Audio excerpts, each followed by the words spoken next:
আসসালামু আলাইকুম সুপ্রিয় শিক্ষার্থীরা, কেমন আছো তোমরা? আশা করছি সবাই ভালো আছো। তোমাদের সবাইকে স্বাগত জানাচ্ছি নারায়ণ হাই স্কুল কলেজের অনলাইন ভিত্তিক ক্লাসে। এই বছরের ইংরেজি নববর্ষের শুভেচ্ছা জানাচ্ছি তোমাদের সবাইকে। 2021 সালে আমরা আবার নতুন করে তোমাদের জন্য ক্লাস শুরু করেছি।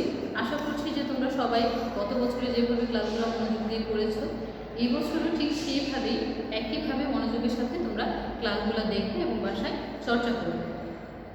আজকে আমি তোমাদের সাথে যে বিষয়টা নিয়ে আলোচনা করব সেটা হচ্ছে তোমাদের সপ্তম শ্রেণীর গার্হস্থ্য বিজ্ঞান। এই বছরের এটা হচ্ছে তোমাদের সাথে আমার প্রথম ক্লাস। এই প্রথম ক্লাসে আমাদের আজকের আলোচ্য বিষয়টা হচ্ছে তোমাদের গার্হস্থ্য বিজ্ঞানের প্রথম অধ্যায়, যেটা আছে গৃহ ব্যবস্থাপনার স্তর ও গৃহ সম্পদ। তাহলে আমরা আজকে প্রথমেই আলোচনা করব গৃহ ব্যবস্থাপনার স্তর ও গৃহ সম্পদ নিয়ে। গৃহ হচ্ছে কি আমাদের পরম শান্তির একটা জায়গা, একটা আশ্রয় হচ্ছে কি গৃহ। এই গৃহকে আমরা যদি সুন্দর রাখতে চাই, একদম আমাদের মনের মতো করে সাজিয়ে রাখতে চাই, তাহলে সেই গৃহকে একটা পরিচর্যা করার মতো ব্যবস্থাপনার জন্য কিছু কিছু স্তর আছে, ঠিক আছে? সেগুলো আমাদেরকে মেনটেন করে চলতে হয়। আর তারপরে হচ্ছে গৃহ সম্পদ। এখন গৃহ সম্পদ এবং গৃহ ব্যবস্থাপনার স্তর, এই দুইটা কিন্তু একটার সাথে একটা সম্পর্কিত। দেখো যে আমাদের মানুষের জীবনে কিন্তু বিভিন্ন রকমের লক্ষ্য থাকে, তাই না? এক একজনের লক্ষ্য কিন্তু এক এক রকম। আমরা কোনো একটা লক্ষ্য ছাড়া কিন্তু সামনের দিকে এগিয়ে যেতে পারি না। যে কোনো কিছুই আমরা প্রথমে কি করি, লক্ষ্য স্থির করি, তারপরে হচ্ছে সেই লক্ষ্য অনুযায়ী আমরা আমাদের সামনের দিকে চলাটা নিশ্চিত করি। এখন এই লক্ষ্যগুলো অর্জন করার জন্য আমরা কি করে থাকি, বিভিন্ন ধরনের কাজ করে থাকি। কাজগুলো করার জন্য আমরা বিভিন্ন সময় বিভিন্ন রকমের সম্পদ ব্যবহার করে থাকি। আমাদের চাহিদার তুলনায় সম্পদ হচ্ছে কি সীমিত, অর্থাৎ আমাদের চাহিদা তো অবারিত থাকে, তাই না? চাহিদার কিন্তু কোনো শেষ নেই, কিন্তু আমাদের সম্পদ কিন্তু সীমিত। এই সীমিত সম্পদ ব্যবহার করে আমরা কিভাবে আমাদের চাহিদাগুলো পূরণ করতে পারি, সেটাই হচ্ছে মূলত আমাদের আজকের আলোচ্য বিষয়। পারিবারিক লক্ষ্যসমূহ অর্জনের জন্য আমাদের যে সম্পদ আছে তার ব্যবহার করে পরিকল্পনা, সংগঠন, নিয়ন্ত্রণ এবং মূল্যায়ন, ঠিক আছে, এগুলো করাকেই হচ্ছে মূলত গৃহ ব্যবস্থাপনা বলা হয়। অর্থাৎ আমরা আমাদের কাঙ্ক্ষিত লক্ষ্যে পৌঁছানোর জন্য প্রথমে পরিকল্পনা, তারপরে হচ্ছে কি সংগঠন, তারপরে নিয়ন্ত্রণ এবং সর্বশেষে হচ্ছে মূল্যায়ন। এই যে ধাপগুলো পার হয়ে আমরা যে নির্ধারিত লক্ষ্যটা অর্জন করি, সেটাই হচ্ছে মূলত কি গৃহ ব্যবস্থাপনার স্তর। তাই বলা যায় যে গৃহ ব্যবস্থাপনার পারিবারিক লক্ষ্য অর্জনের জন্য যে কতগুলো কর্মপদ্ধতির সমষ্টি, আর এর যে কতগুলা পদ্ধতি যেটা আমরা ধারাবাহিকভাবে স্তর বা ধাপের সমন্বয়ে গঠিত হয়, সেটাই হচ্ছে মূলত গৃহ ব্যবস্থাপনার স্তর হিসেবে পরিচিত। আচ্ছা, লক্ষ্যকে কেন্দ্র করেই হচ্ছে কি এই গৃহ ব্যবস্থাপনার যে স্তরগুলো আছে সেটা মূলত পরিচালিত হয়। তাহলে এখানে মূলত হচ্ছে কি প্রথমে আমাদের কি করতে হবে, লক্ষ্য স্থির করতে হবে। তারপরে হচ্ছে কি আমরা এই কর্মপদ্ধতিতে যাওয়ার জন্য, লক্ষ্যটা পূরণ করার জন্য প্রথমে আমাদের করতে হবে কি পরিকল্পনা। তারপরে হচ্ছে কি পরিকল্পনা, প্রথমে আমরা হচ্ছে কোন একটা কাজের পরিকল্পনা করব, তারপরে হচ্ছে কি সংগঠন, তৃতীয়ত হচ্ছে কি সেটা নিয়ন্ত্রণ, এবং সর্বশেষ যেটা সেটা হচ্ছে মূল্যায়ন।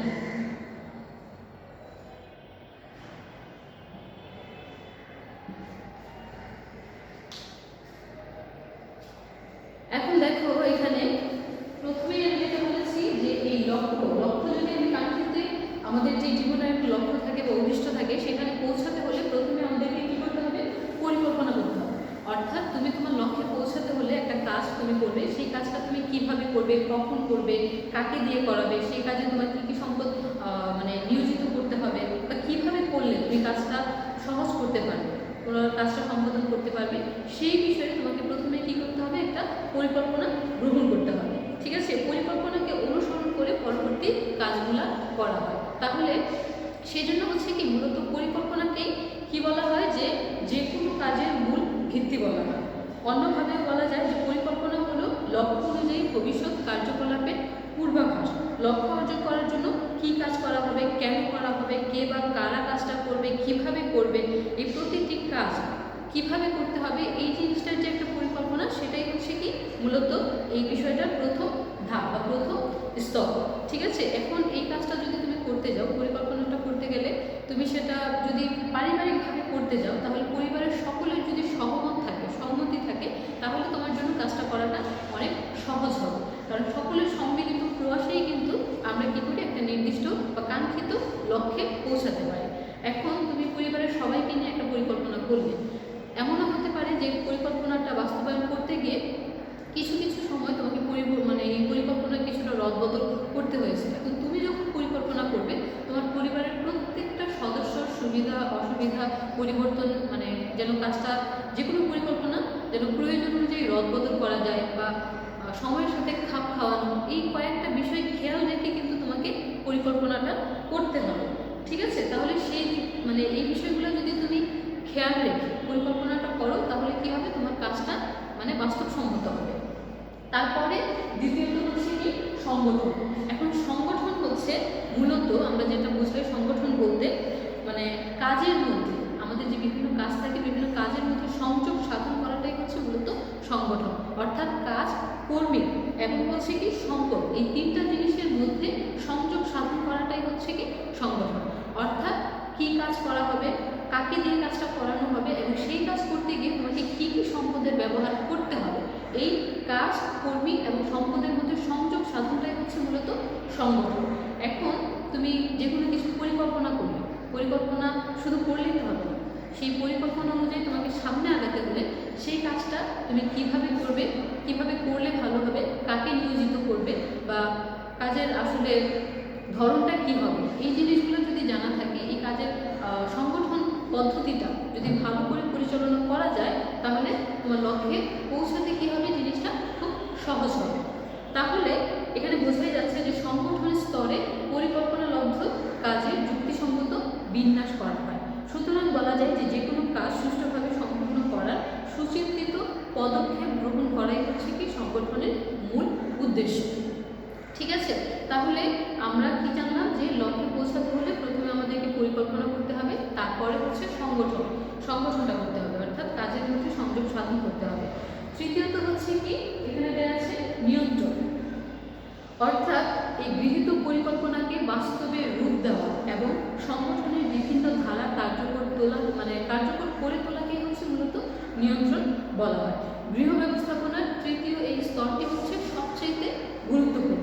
পরিকল্পনা যত ভালোই হোক না কেন, তুমি যদি তা বাস্তবায়ন করতে না পারো, তোমার কাঙ্ক্ষিত লক্ষ্যে যদি পৌঁছাতে না পারো, তাহলে এই পরিকল্পনা কি কোনো ফল তোমার জন্য ভালো কোনো সুফল বয়ে আনবে না। ঠিক আছে, সুতরাং নিয়ন্ত্রণ স্তরটি হচ্ছে সবচেয়ে গুরুত্বপূর্ণ। আবার এই নিয়ন্ত্রণ স্তরটি হচ্ছে কি কয়েকটা ধাপে এগিয়ে চলে।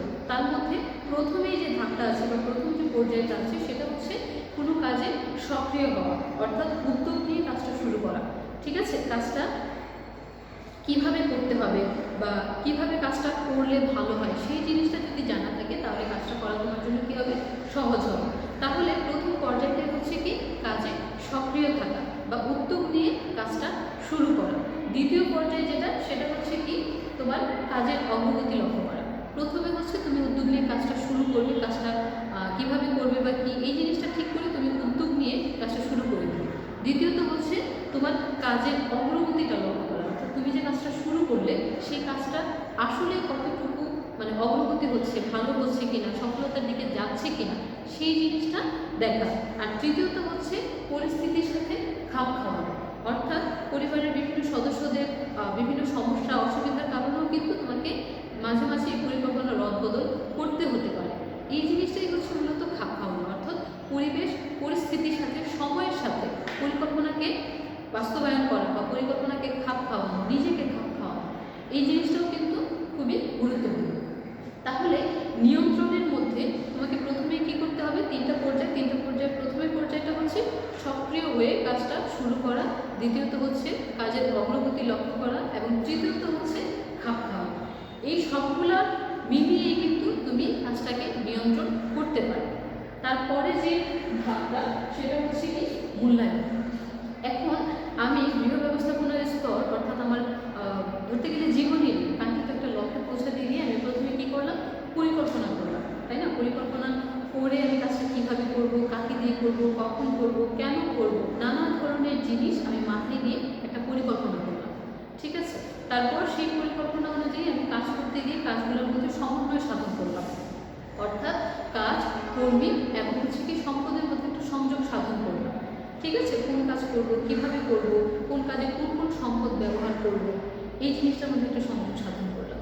তারপরের পর্যায়ে হচ্ছে আমি কাজগুলোকে নিয়ন্ত্রণ করলাম, সক্রিয় হয়ে কাজ শুরু করলাম, তারপরে কাজের অগ্রগতি খেয়াল করলাম এবং শেষে হচ্ছে সময়ের সাথে আমি এই জিনিসগুলোকে খাপ খাইয়েও নিয়ে নিলাম। এর পরের পর্যায়ে যেটা, সেটা হচ্ছে মূল্যায়ন করা, অর্থাৎ আমি যে এত পরিশ্রম করে পরিকল্পনা করলাম, কাজ শুরু করলাম, আমার কাজটা আসলেই কতটুকু বাস্তবসম্মত হয়েছে বা আমি আমার কাঙ্ক্ষিত লক্ষ্যে পৌঁছাতে পেরেছি কিনা, এই জিনিসটাই হচ্ছে মূলত মূল্যায়ন। অর্থাৎ কাজের ভালো এবং খারাপ দিক, এই দুইটা জিনিস হচ্ছে যাচাই করাটা হচ্ছে মূলত মূল্যায়ন। এখন আমি একটা কাজ করতে গেলে আমি যে সবসময় কাজে সফল হব তা কিন্তু না, কাজে মাঝে মাঝে আমাদের বিফলতাও আসতে পারে। কিন্তু আমি যদি কাজে বিফল হই তাহলে আমার কী হবে, আমার মানে উচিত হবে যে কাজের ভুলগুলো ধরে নিয়ে সেই ভুলটাকে শুধরে পরবর্তীতে ভবিষ্যতে কী করা, এটাকে মানে আরও বেশি সার্থক করে তোলা। অর্থাৎ আমার কাজের ভুলগুলো যদি আমি ধরতে পারি তাহলে আমি কী করবো, পরবর্তীতে এই ভুলটা আমি করবো না, আমার কাজটা আমি আরও খুব সুন্দরভাবে ভালোভাবে করতে পারবো। তাহলে এটাই হচ্ছে কি মূলত মূল্যায়ন, অর্থাৎ কাজের মধ্যে ভালো খারাপ দিকটা যাচাই করে খারাপ দিকটাকে বাদ দিয়ে সংশোধন করে নতুন একটা দিক বা নতুন একটা আগ্রহ নিয়ে কাজটাকে শুরু করা, অর্থাৎ ভবিষ্যতের যে কর্ম পরিকল্পনা আছে সেটার দিকে অগ্রসর হওয়া। আর এই সবগুলোর সমষ্টি হচ্ছে মূলত কি গৃহ ব্যবস্থাপনার স্তর। অর্থাৎ গৃহ ব্যবস্থাপনা করতে হলে তোমাকে পর্যায়ক্রমে এই চারটা ধাপ, পরিকল্পনা, সংগঠন, নিয়ন্ত্রণ এবং মূল্যায়ন, এগুলো পার হয়ে তোমাকে কী করতে হবে, সামনের দিকে এগিয়ে যেতে হবে। এটা ছিল হচ্ছে আমাদের পার্ট 1-এর আলোচ্য বিষয়। এখন পার্ট 2-এ আমাদের আলোচ্য বিষয়টা হচ্ছে কি তোমাদের গৃহ সম্পদ। এখন গৃহ সম্পদটা শুধু গৃহ সম্পদ বলতে শুধু গৃহের সম্পদ নয়, সম্পদ বলতে আমরা অনেক কিছুই বুঝি, তাই না? বাড়ি, ঘর, জমি জামা, আসবাবপত্র, সরঞ্জাম, প্রত্যেকটা জিনিস মিলিয়েই কি হয়, গৃহ সম্পদ, তাই তো? এখন আমাদের সব সম্পদ কিন্তু মানে সব ধরনের প্রয়োজন মেটায় না। আমাদের কিছু কিছু সম্পদ আছে, ধরো যে বাড়ি, ঘর, আসবাবপত্র, জমি জামা, এগুলো যেমন সম্পদ, এগুলো আমাদের বিভিন্ন চাহিদা মেটায়, দৈনন্দিন চাহিদা মেটায়। আবার আমাদের নিজস্ব কিছু সম্পদ আছে, যেমন আমাদের গুণাবলীগুলো, আমাদের জ্ঞান, দক্ষতা, শক্তি, সামর্থ্য, এগুলো হচ্ছে কি আমাদের নিজস্ব গুণাবলী। এখন এই গুণাবলীগুলো এবং আমাদের যে হস্তান্তরযোগ্য সম্পদগুলো আছে সেগুলোর সমন্বয়েই কিন্তু একটা সম্পদ মানে হয়, যেটা বোঝায়। এখন ধরো যে আমি তোমাদেরকে ছোট্ট একটা উদাহরণ দিয়ে তোমাদেরকে জিনিসটা ক্লিয়ার করে দেবো যে সম্পদটা আসলে মূলত কী বা সম্পদগুলো আমরা কীভাবে ব্যবহার করি। ধরো যে মাইশা ভবিষ্যতে ডাক্তার হতে চায়, তাই না? সে এই ডাক্তার হওয়ার জন্য সে নিয়মিত স্কুলে যায়, মনোযোগ দিয়ে লেখাপড়া করে, পাঠ্য বইয়ের পাশাপাশি সে জ্ঞান অর্জনের জন্য নানা ধরনের বই পড়ে। তার পরীক্ষার ফল সবসময় ভালো হয়। শিক্ষক এবং অভিভাবকগণ তার এই পড়াশোনা দেখে, আগ্রহ দেখে তারা সবাই অনেক আশাবাদী যে মাইশা তার কাঙ্ক্ষিত লক্ষ্যে পৌঁছাতে পারবে। তাহলে মাইশা এই যে তার লক্ষ্য অর্জনের জন্য বা তার কাঙ্ক্ষিত লক্ষ্যে পৌঁছানোর জন্য সে কী করেছে, তার মেধা, অধ্যাবসায় এবং সময়কে এই জিনিসগুলো হচ্ছে সে লাগিয়েছে। এরপরে হচ্ছে এগুলো হচ্ছে কি তার নিজস্ব গুণাবলী, এগুলোও কিন্তু এক ধরনের সম্পদ। আর তার এই শিক্ষার যে আয়োজন সেটা করতে গিয়ে এখানে কি হয়েছে, বিভিন্ন উপকরণ যোগাতে হয়েছে, পরিবারের কি হয়েছে, বিভিন্ন টাকা পয়সা ব্যয় হয়েছে, সেগুলোও কিন্তু সম্পদ। সুতরাং যে কোনো লক্ষ্য অর্জন করার জন্য বিভিন্ন রকম সম্পদের ব্যবহার করা হয়। যেমন মাইশা ডাক্তার হওয়ার জন্য তার পরিবার তার পেছনে কী করেছে, টাকা পয়সা মানে ব্যয় করেছে, তার যে প্রয়োজনীয় বিভিন্ন যে সরঞ্জাম, প্রত্যেকটা জিনিসের ব্যবস্থা তারা করেছে, এগুলোও সম্পদের আওতাভুক্ত। আবার এই লক্ষ্যে পৌঁছানোর জন্য মাইশার যে তার নিজস্ব যে গুণাবলীগুলো আছে, যেমন মেধা, অধ্যাবসায় এবং সময় জ্ঞান, এগুলো কিন্তু সে কাজে লাগিয়েছে। তাহলে এগুলো হচ্ছে কি সম্পদ।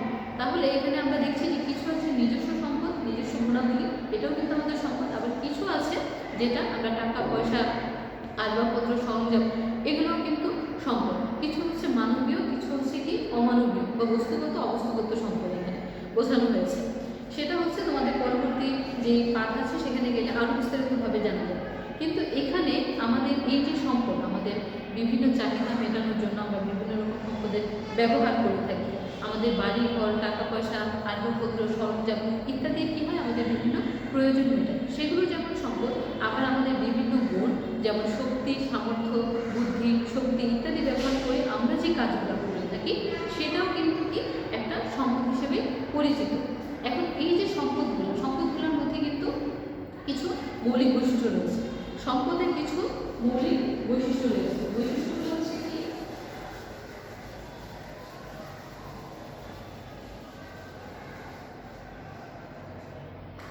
সম্পদের মৌলিক বৈশিষ্ট্যগুলো হচ্ছে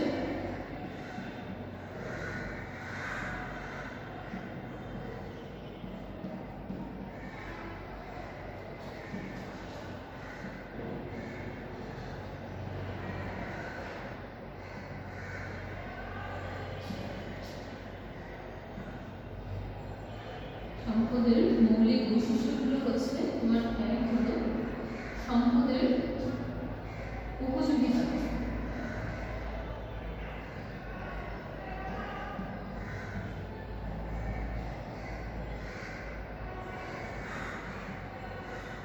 সম্পদের উপযোগিতা, সম্পদের হচ্ছে কি সীমাবদ্ধতা।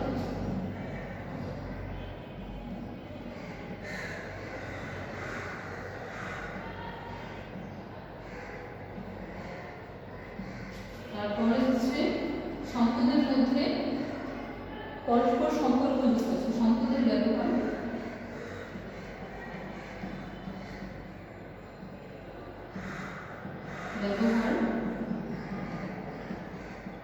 পরস্পর সম্পর্ক যুক্ত।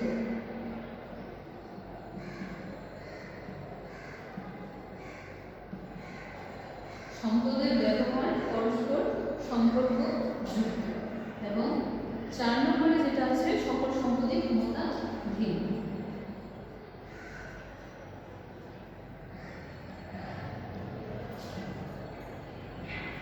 সকল সম্পত্তি ক্ষমতাধীন, এগুলো হচ্ছে মূলত সম্পদের মৌলিক বৈশিষ্ট্য। এখন দেখো যে সম্পদের উপযোগিতা, উপযোগিতা হচ্ছে মূলত এই যে প্রত্যেকটা সম্পদ, আমরা জানি যে ঘর বাড়ি বলো, টাকা পয়সা বলো, আসবাবপত্র যেটাই বলো না কেন, প্রত্যেকটা জিনিসের একটা উপযোগিতা থাকবে, অর্থাৎ তার কার্যকর একটা ক্ষমতা থাকবে। যেমন টাকা পয়সা দিয়ে আমরা যে কোনো জিনিস ক্রয় করতে পারবো, তাহলে এখানে টাকার কি আছে, একটা উপযোগিতা আছে। এখন সম্পদ ভেদে কিন্তু এর তারতম্য দেখা যায়, ঠিক আছে। তারপরে হচ্ছে সম্পদের সীমাবদ্ধতা। এখন আমরা জানি যে সম্পদের আরেকটি মৌলিক বৈশিষ্ট্য হলো সম্পদ হচ্ছে সীমিত। সম্পদ কিন্তু প্রত্যেক মানুষের অপরন্ত বা অবারিত থাকে না, মানুষ অনুযায়ী সম্পদ কিন্তু অনেক ধরনের হয়ে থাকে, কারো সীমিত হয়, কারো বেশি হয়। সম্পদের এই যে সীমাবদ্ধতা, এটাও হচ্ছে কি সম্পদের একটা মৌলিক গুণ। তারপরে তৃতীয়টা হচ্ছে সম্পদের ব্যবহার পরস্পর সম্পর্কযুক্ত। এখন একটা নির্দিষ্ট লক্ষ্যে পৌঁছাতে হলে আমরা কি করি, নানা ধরনের সম্পদ ব্যবহার করি। শক্তি, সামর্থ্য, জ্ঞান, দক্ষতা এগুলো যেমন ব্যবহার করি, সেই সাথে কিন্তু টাকা পয়সা এগুলো বিভিন্ন ধরনের সম্পদ আমরা ব্যবহার করি। তাহলে এই যে এক এক ধরনের সম্পদ ব্যবহার করে আমরা এক একটা লক্ষ্য অর্জন করছি বা লক্ষ্যে পৌঁছানোর জন্য কয়েকটা সম্পদ একত্রিতভাবে আমরা ব্যবহার করছি, এটাই হচ্ছে মূলত সম্পদের ব্যবহার পরস্পর সম্পর্কযুক্ত, এই জিনিসটার মূল কথা। এখন এটাও কিন্তু এই সম্পদের একটা মৌলিক বৈশিষ্ট্য, অর্থাৎ একটা সম্পদের সাথে আরেকটা সম্পদের ব্যবহার কি থাকবে, সম্পর্কিত থাকবে। তারপরে 4 নম্বরটা আছে যেটা সকল সম্পত্তিকে ক্ষমতাধীন। এখন সম্পদের আরেকটি বৈশিষ্ট্য, সেটা হচ্ছে কি সকল সম্পত্তি কারো না কারো ক্ষমতাধীন থাকবে বা আওতাধীন থাকবে। যদি কোনো জিনিসের নিজের মালিকানা না থাকে অথবা সেই জিনিস যদি তুমি কোনো কাজে লাগাতে না পারো, তাহলে সেটা সম্পদ হিসেবে গণ্য হবে না। অর্থাৎ সেই জিনিসটার উপর তোমার নিজস্ব একটা মালিকানা থাকতে হবে এবং সেই জিনিসটা দিয়ে তুমি কোনো না কোনো কাজ করতে হবে, প্রয়োজন পূরণ করতে হবে। যদি সেটা এই প্রয়োজন পূরণ করতে না পারে, তাহলে সেটাকে আমরা সম্পদ হিসেবে গণ্য করতে পারবো না। অর্থাৎ আমরা জানি যে অর্থ দিয়ে আমরা নানা ধরনের কাজ করতে পারি, বাড়ি ঘর আমাদের থাকার প্রয়োজনে ব্যবহৃত হয়, আসবাবপত্র আমরা বিভিন্ন কাজে ব্যবহার করে থাকি। সময়, সেটা তো প্রয়োজন যে আছে সেটা তো আর বলার অপেক্ষা রাখে না। জ্ঞান, দক্ষতা প্রয়োগ করে আমরা আমাদের জীবনের নানা ধরনের কাজ কিন্তু করে থাকি।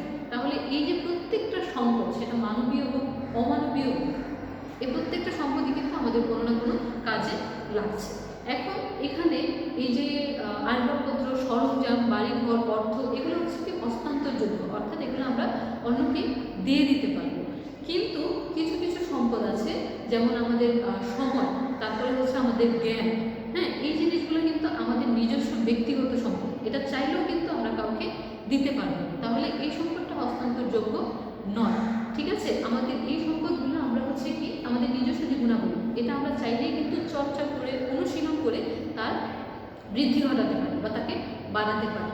আর অন্যান্য যে সম্পদগুলো আছে, যেমন টাকা পয়সা বাড়াতে হলে আমরা কী করি, চাকরি বাকরি করি, ঠিক আছে, বিভিন্ন ব্যবসা বাণিজ্য করি, সেটার মাধ্যমেও কিন্তু আমরা এই সম্পদগুলো বাড়াতে পারি। তাহলে এই ছিল মূলত সম্পদের বৈশিষ্ট্য, সম্পদের ধারণা, সম্পদ আসলে বলতে কী বোঝায় বা সম্পদ আমরা আসলে কীভাবে কাজে লাগে, কোন কোন কাজে লাগে। ঠিক আছে, তাহলে পার্ট 1 এবং 2 গৃহ ব্যবস্থাপনার স্তর এবং গৃহ সম্পদ, এই দুইটা জিনিস সম্পর্কে আমি আজকে এই চ্যাপ্টারে তোমাদেরকে ধারণা দিয়ে দিয়েছি। পরবর্তী চ্যাপ্টারে আমরা হচ্ছে পার্ট 3, 4 এবং 5 নিয়ে আলোচনা করব, সেখানে বিস্তারিতভাবে সম্পদের যে বৈশিষ্ট্যগুলো এবং অন্যান্য জিনিসগুলো আমি আলোচনা করে দেব। তাহলে আজকে এই তোমাদের 2টা পার্ট থেকে তোমরা একটু ভালো করে পড়ে নিও এবং সেখান থেকে বাড়ির কাজ হিসেবে তোমরা 10টা প্রশ্ন বানিয়ে লিখে রাখো। ঠিক আছে, তাহলে আজকে আর কথা বাড়াচ্ছি না, আশা করছি যে তোমরা ক্লাসটা ভালো করে বুঝতে পেরেছো। পরবর্তী ক্লাসে আবার তোমাদের সাথে দেখা